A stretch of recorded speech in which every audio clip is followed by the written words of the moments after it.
winter weather forecast, the southwestern corner of Western Australia as of May 21st, 2022.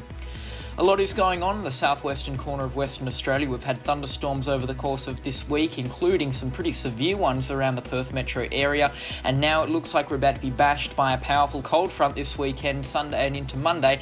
Here's all the information you'll need to know on how to keep updated and prepared for these cold front systems. So I do recommend watching the whole video. I'll give you a full-length forecast over the next 6 to 7 minutes.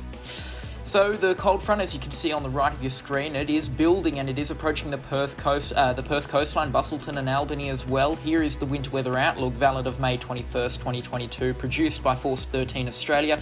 You can see there is a significant risk of severe weather over much of the southwestern corners of Western Australia and also into the Adelaide area from this storm as you start approaching Tuesday and Wednesday. But zooming right into the Perth area, you can see those reds, an extreme risk of severe weather occurring over the next few days.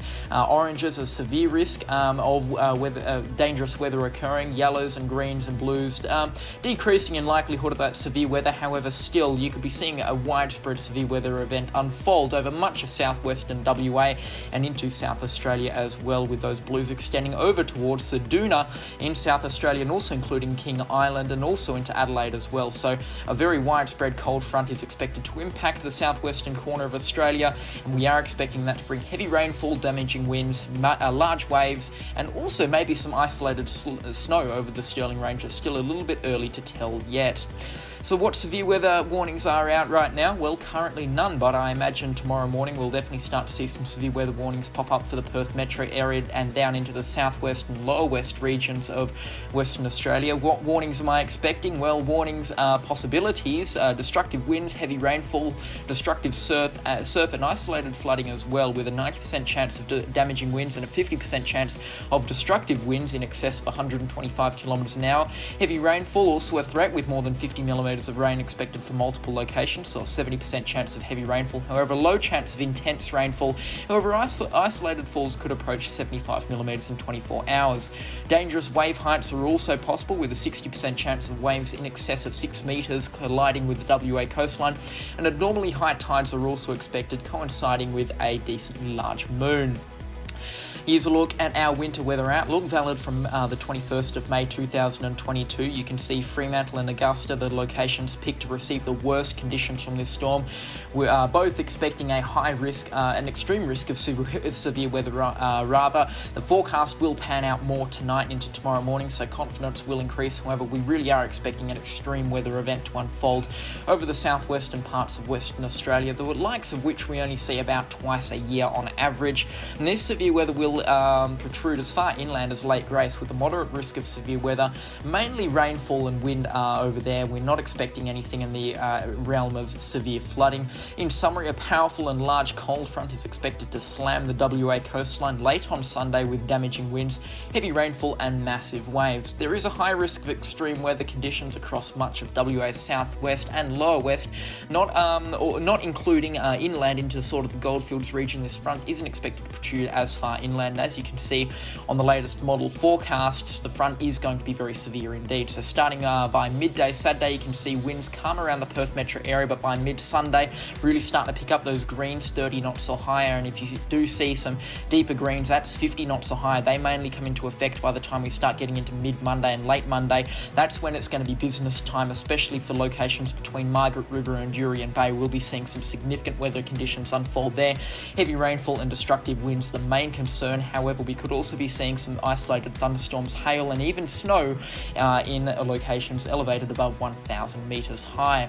You can see that front very defined on the wind speeds coming in around 12 p.m. Through to 4 p.m. Sunday, so only about 24 hours to go. If you do have loose objects in the backyard or front yard like trampolines or something, I'd recommend putting them into a more protected location.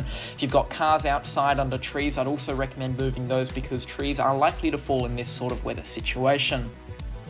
Moving on to our rainfall forecast, courtesy of windy.com. Valid, this is a 12Z run, this is. You can see rainfall totals expected to exceed around 50 millimetres of the Perth metro area associated with thunderstorms. Peak 3-hour totals expected to be around 10 millimetres through Sunday, but Monday they'll increase slightly more. The Perth Hills could be seeing rainfall totals up to around 25 millimetres every 3 hours with those heavy showers, but Monday night really is going to be quite severe. Heavy rainfall and destructive winds expected for the Perth metro area. Basically anywhere between Bunbury and Jurien Bay could receive some very heavy rainfall from this system, and also some destructive winds as well. It might be a little bit tamer in the southwest, especially inland. However, I wouldn't be writing off those heavy waves, those large waves, which we'll get to it a little bit later on. But you can see again, as we play through the run again, thunderstorms are indicated by those ziggy marks expected throughout much of Monday as well. Sunday afternoon we could be seeing some thunderstorms, and those thunderstorms expected to last into Tuesday morning, but by around Tuesday breakfast and into lunchtime, conditions will start to ease, with rainfall dying off and winds also dying off there.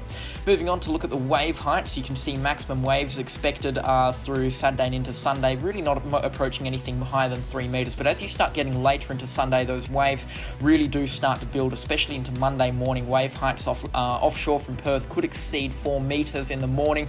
Up towards Jurien Bay, they're looking to be more like 5 metres, but Monday afternoon, indicated by those reds and those deep reds, whites and blacks, we could be seeing wave heights up to around 9 metres offshore from Rottnest Island and up towards Jurien Bay as well. Significant coastal erosion is more than likely with these sort of wave heights. This is the stuff we really only see a couple of times a year at the very most. This is sort of the front that could be the most severe for the winter season, and we're just getting started as well, so bad signs already for winter 2022 for this WA southwestern corner. But you can see again significant wave heights slamming anywhere between Mandurah and Jurien Bay, which is a little bit further north from where the worst of the rainfall and winds is expected. However, those seas are going to be huge, so boating on Monday and into Tuesday is a very bad idea indeed.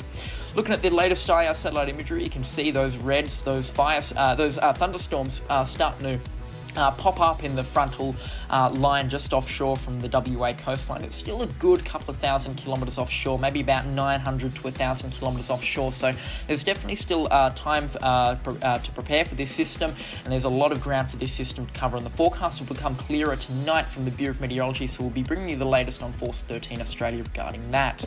That is the latest information that we have from Force 13 Australia and Oceania. You can scan the QR code on screen to access our merchandise store if you do enjoy this video. You can support us using that, but you can also subscribe to our channel as well. And if you're into hurricanes and that sort of stuff, Nathan Foy, the lead of Force 13, is offering hurricane season animations for a small fee.